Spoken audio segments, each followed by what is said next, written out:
I bought something really cheap again.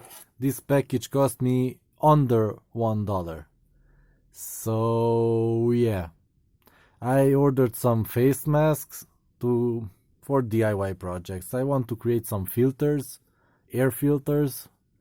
So this was the cheapest material I could find. So $1. They gave me 40 masks. So yeah, I could have made a fortune if I had these like 2 years ago when the pandemic started. I could have made so much money. So yeah, I have $1 worth of stuff here and I want to see how they packaged it. Because all this paper and packaging, I think it cost more than $1. So let's just see. I'm curious. Try not to damage the packaging too much. I think I'll cut it here. Like that. Maybe I can use it for something else too.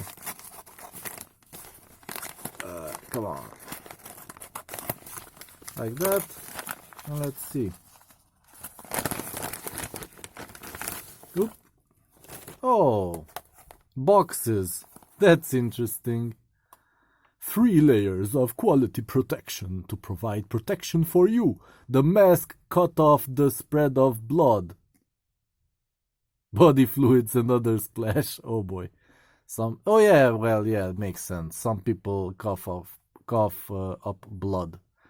Yeah, that's not really funny. But just on the first sight. Yeah, sorry. Sorry about that. All the people who cough up blood. I'm sorry, I apologize. Made in China.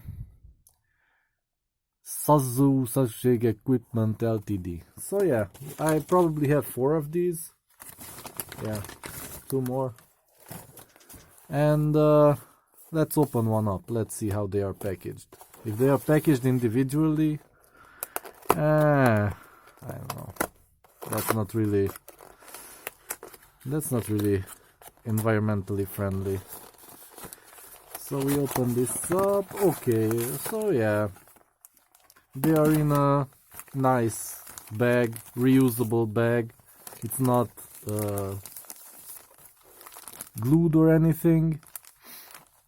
So they put 10 in a nice bag. That's nice.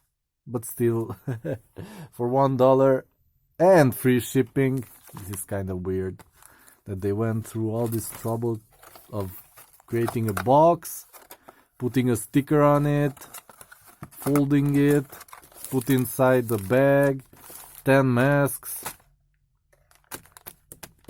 A good deal for the customer, but I doubt this is environmentally friendly. So yeah, that's what I got for $1.